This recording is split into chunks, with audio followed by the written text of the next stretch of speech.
Welcome in. We're on turn 23, and everyone's waiting for me, apparently.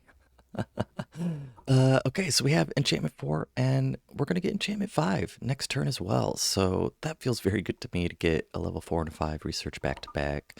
So our research is finally taking off, and just a couple battles here. So in Grey Mountains, on our fortress, we do see Atlantis' whole army. So they move everything in, and they have 5 of those cap only mages now, and they're just immediately casting Falling Frost, which is probably smart. It's pretty effective, and if they're casting 25 of those against us, that's a little scary. And then they did set up some attack rear flyer bait in the back, this Atlantean infantry, so we'll have to consider going up against that with our bird knights. And then yeah, mostly ton of ice guard. And they have cold resist, right? Only 10. I mean, not insanely high, but the big guys, the Morphle, they do not have cold resist. And the Atlantean infantry also don't have cold resist. So that's interesting to know in terms of friendly fire, right? And yeah, like he hits his own guy here, right? Almost kills him, limps him. And that's not the first time we've seen that happen. So we see the Atlantean infantry, they cross here around round 6. So if we hold an attack rear with our bird knights, right, they're going to attack back here. But if they can succeed in killing these units, then their next target will be undefended mages. Again, unless he changes it up. So if they can succeed, that could be pretty big. And yeah, a little less troops than we thought overall, 224. And then in Zox here, the last kind of Pythian province to clean up, we just had this little defender army and some mages because I wanted them to start researching, right? And just one pope. And he did put some more PD in here, but nothing to worry about. The only concern is if they go around the defenders, right? But no, they walk right into us. And we've got the firepower and the body ethereal and whatnot. And of course, we do just fine. And then in Silverwall, there was an independent takeover of that Pythian province, and I didn't have a scout there last turn, so we didn't see it. I don't know if Ulm was waiting or if they actually bumped with it, but they kill it this time. It's just one spectral mage and some basic undead. So they took that. In Anika, we lost the census records. Oh no. So a little less tax income, and I believe this province had abysmal income to begin with, so even less now. And in Larian Swamps, look at this. Our commander has befriended a stray dog, so what a good boy. So a useless event, but fun, right? And then how about this? A priest of ours, of Victoria, has been blessing the crops, and people are happy, faith's increased, and they donated a bunch of money, so those farmers are doing well, and we benefit by significant numbers. So since getting the Throne of Fortune, our luck has turned. Evocation rituals are still cheaper, and yeah, everyone can thank us again for they have an additional luck for at least this turn. In Chilled Caverns, I keep forgetting to look at the underground or show you guys, but I did want to scout down here, and luckily Independence attacked because I wanted to see what indies were in here, because there can be magic weapons underground, and so I might take Virtue down here because she'll take out those Bakemono no problem. Because they handedly take on the cavemen there. And yeah, of course we can't finish the castle in Grey Mountains because Atlantis is back, and we're not doing any siege damage. So yeah, so in Grey Mountains, if we come in here, all those troops, they got it down to 200, and so they'll reduce it to 0 next turn. But it's fine. We're moving in everything that we have available to Traveler's Rest, and yeah, I had some fun setting this up. So we've got a checkerboard here with our popes, and what I think there's 12, right? 2, 4, 6, 8, yeah, 12. And to prevent Falling Frost from killing more than one at once, ideally, the mages back here are a little closer together because I feel like they like to buff what they're closest to. And I could spread them out a little bit, but I want them to buff the Bird Knights, right? We've got Body Ethereal going, Gift of the Serpent, because those Atlantean infantry have poison barbs. Probably should do Bark Skin as well, or instead. But the Atlantean infantry, they don't have magic weapons, so Body Ethereal is going to be pretty clutch there. But then if the Bird Knights hit them, then with those poison barbs, I feel like they're going to die pretty fast. And so getting Serpent, Gift of the Serpent is probably better than even Bark Skin for them, because I think the Atlantean infantry themselves will struggle to hit our Bird Knights. But you could go either way on that, probably. But what I did with the Bird Knights is, well, let's look at the rest of the formation. So we have fire closest and keep distance. Our crossbowmen, they're not quite fast enough to get away, but I'm hoping that they do, and they draw some fire. We don't have enough of them to really do much damage. They're just there to draw evocations and some fire and try to get out of the way. And then we have our battle line of 82 defenders, right, to take on the brunt of the attack, and then just a bunch of sacreds on either side here, uh, and some of these swordsmen that I meant to recruit defenders, but there they are. Uh, but a bunch of extra units to filter in, get in the sides, and plug up any holes that we may have, right? So that feels pretty good to me. And then yeah, so the Bird Knights, I have 3 units here, and this is the hold and attack rear. They're gonna get buffed by all these mages, hopefully. But the other ones I just have attack rear immediately. So the idea there is that they're definitely gonna die and probably not kill anything. I'm just hoping they survive for a round or two to mess up the scripting of those Falling Frost casters, right? So they're more likely to target things that are close to them because they'll be more accurate. We may even get some friendly fire out of it. And so that, if they can do that for 1 or 2 rounds, and then these Bird Knights come in the third round after holding attack rear, we could really mess up their scripting, or at least prevent a lot of damage to our front line. And that's kind of the idea with the Bird Knights. Like, they may not be effective, but if they can beat a distraction, perfect. If they can pull it off and kill some mages, then, huge win for them, obviously. So this was fun. I also put some province defense here in case he does try to pull the same thing and march off of the fortress, right, into our smaller force. I don't think he'll do it again at this point. I think he'll just siege it down, and we'll march on him next turn, and he won't be able to get away unless he literally runs away. So that's there. And then in Pythium, yeah, we're done at the moment. We're just gonna try to preach everything down. We're building temples and socks and forbidden fields. We can also get our sage priests next turn, right? And yeah, that's it. And Alm actually asked, "Do you think it's possible to dom kill Pythium?" I'm like, yes, that's the plan. So hopefully he can just preach this down himself. And we've got 4 candles here in Zox. But I'm building a temple. We've got 1 candle left in Green Marshes, 1 in Renthal, 1 in Pythium, 2 in Forbidden Fields, also building a temple. So this could happen very fast. I mean, we don't know whose candle this is, but it's not likely to be anything but someone else's for long. So in just a couple turns, we could eliminate all the candles. So that's exciting. We're set up to handle Virtue still. And after this temple's built, we'll probably start shuffling units around to prepare for Marignan, but we still have, they just got the message this turn, so we still have 3 turns before the war happens, unless they decide to just strike right away, right? Which could happen. So that's pretty much it. We don't see much on the world stage, and so I thought I'd just talk about research for a minute. So yeah, like I said, we got enchantment 4, and we have enough for enchantment 5, so that again feels fun, and we're up to 452 now. That's going to keep rising, and we should be able to get alteration 4. Well, we definitely will in the following turn, right? Because we have over 400 already. And then we might even be able to get alteration 5. So in 4 turns, 4 research targets of 4, 5, 4, 5. So yep, pretty good, pretty good. I went ahead and queued up enchantment 6 and 7, and then alt 6 and 7. I think that's probably what I'll stick with instead of going for evocation 5 for falling fires, or gifts from heaven.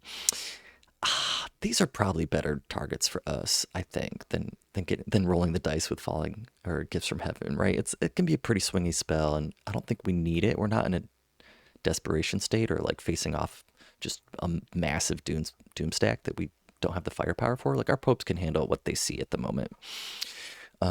So yeah, looking at what we get next turn with enchantment 5, flaming arrows. So we want to start building crossbows because we don't have nearly enough at the moment to justify this spell at AoE 20, right? We could get 100 troops of ours in one cast, potentially 100 crossbows. We get our AoE 20 resistances spells, fire resist and cold resist, both of which we can cast. When Virtue comes into battle, she'll be able to cast some air spells that we'll look at as well. Giant Strength Warriors at AoE 20 is good for us, of course. We won't do Weapons of Sharpness, probably. It would only affect our defenders, but we could on them. It's an option. And yeah, that's kind of it at level 5, but at level 6, that's the real prize with Relief, right? To get just fatigue reduction every single turn. Great for our mages and companions, obviously, but our defenders, they have high encumbrance. It helps them as well. We get the battlefield-wide poison damage spell, which is very good. You don't have to worry about targeting. We can cast that in Communion. Earthquake Warriors is very good because our Sacreds have blunt weapons, defenders have slash weapons, so depending on what we're fighting, can be very effective. And yeah, with the starting to get battlefield wide, like Wind Guide, Virtue can cast this if she's in the battle. Having further missile range feels unnecessary, but she can cast it. And at 7, just keeps getting better. We get the battlefield wide flaming arrows. Very good. We could cast Mass Flight on our defenders, the slowest troop in the game, right? And have them attack rear or whatever we want. That could be pretty fun. This could also be clutch, depending on the circumstances. If, Earthquake could be devastating to us. We cast Earthgrip on our own units sometimes. So this could be good. Again, Steel Slice Warriors, potentially on our defenders at AoE 20, could be good if we want them to actually kill things. Anti-magic, always good. And then it combos brilliantly with Solar Brilliance. So our good MR troops, adding +4 to that. This is an easy MR negate, so they'd have to roll very poorly to fail. But against our enemies with MR 10 or 9, like, this could blind a lot of troops, potentially. Pretty good spell. Mass Regeneration, that's not going to be good for us. We have such little HP. But we get the battlefield-wide Poison Resist spell. And then at level 8, we get, Fire Friend, Frost Fend, Thunder Fend. We can cast all of those, potentially. So we get battlefield-wide resist, or just make the whole army fly, which could be pretty fun with Virtue.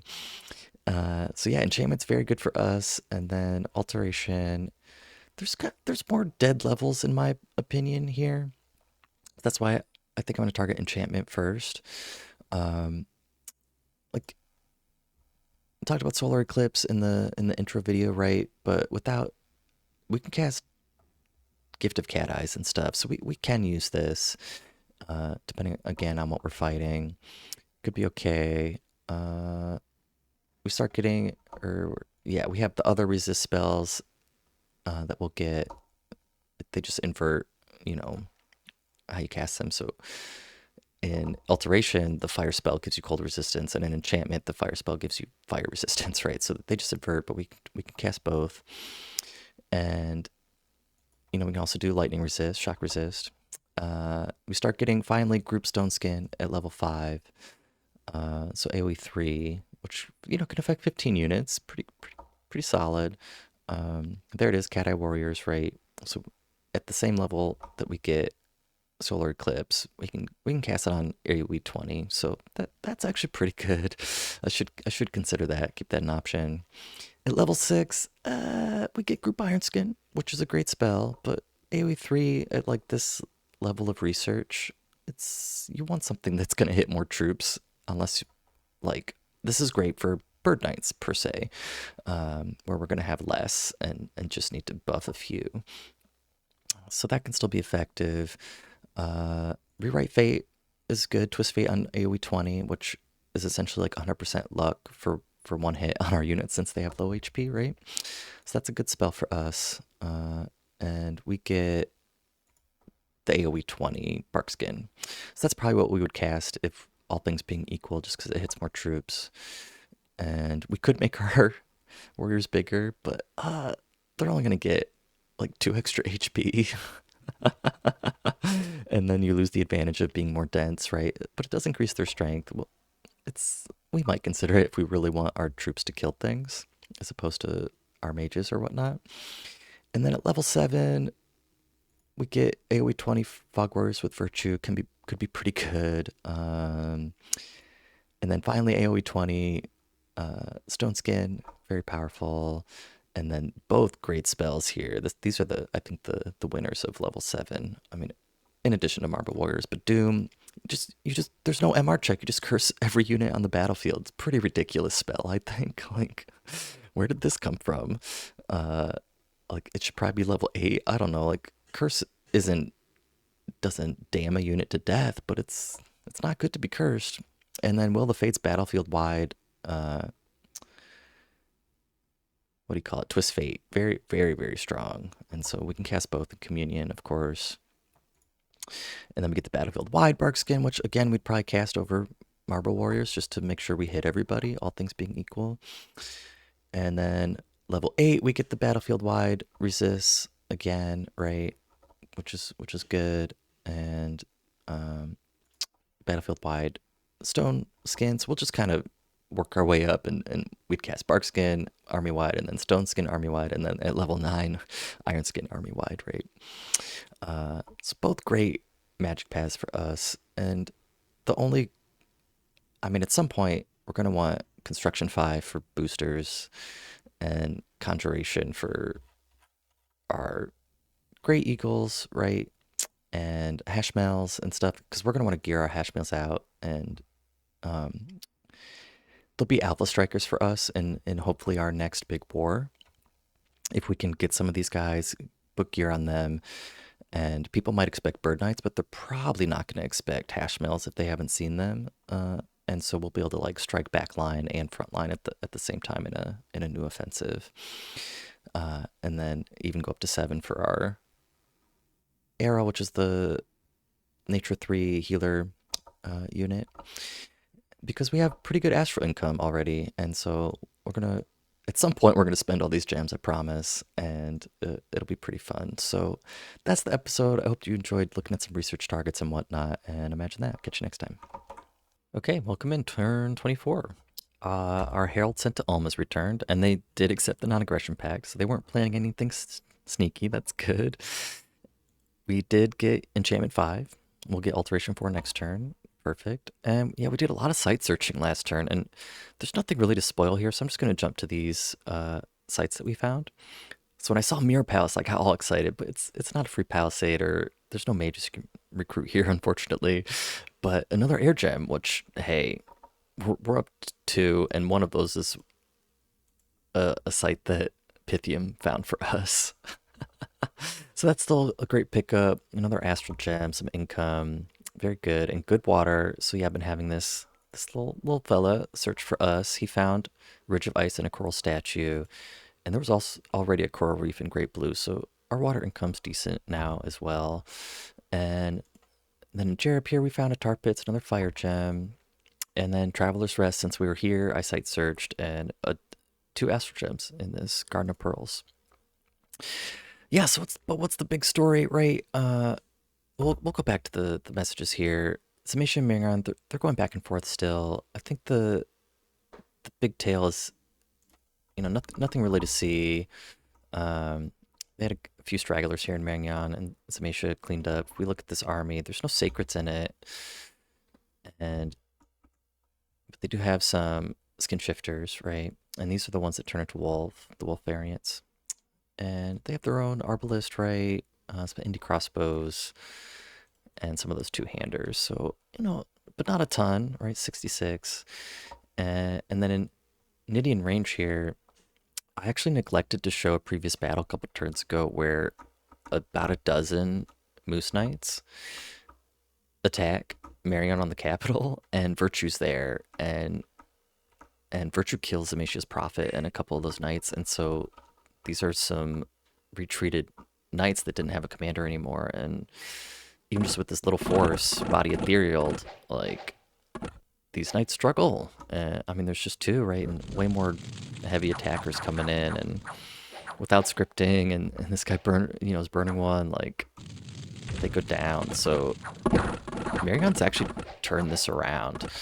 And, just looking at the map, like, yeah, they're equal looking with Samacia all of a sudden. And, Samacia, they can't get their Moose Knights back very quickly, right? Like, and if they're now struggling with income and losses and stuff, and unable to deal with the virtue, right?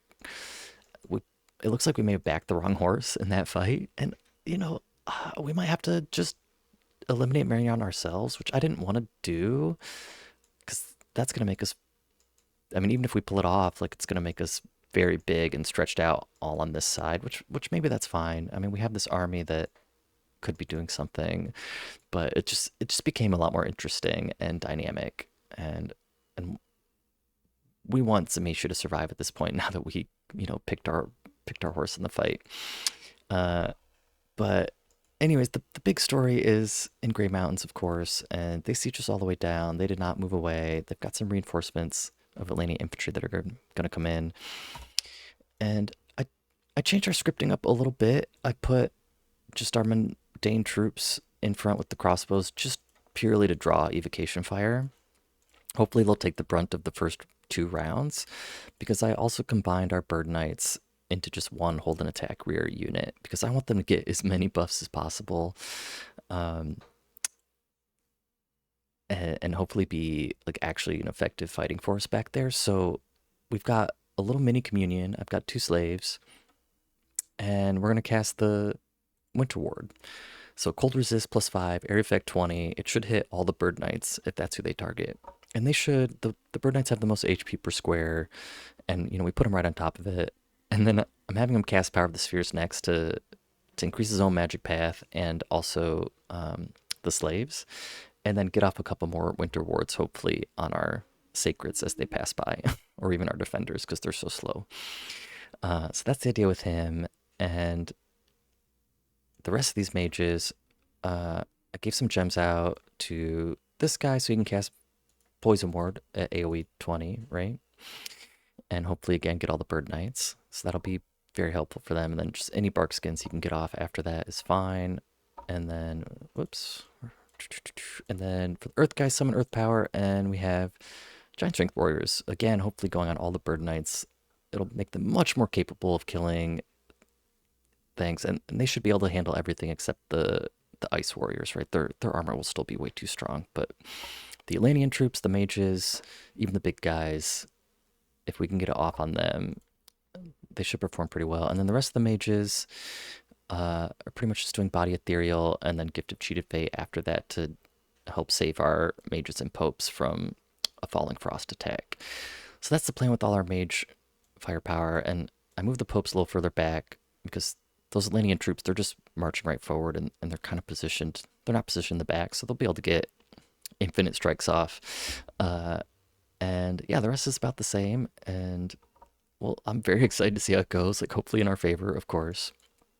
But yeah, that's the major development on our end. We're sending Virtue down here to take this, and we have more Pale Ones, which I did scout this out before. I forget what's in the Caverns. I forgot what was here as well. But if these had the same siege strength bonus, like, we should fort this and just get a ton of them. We've already got 9 here, and it's 30 siege strength.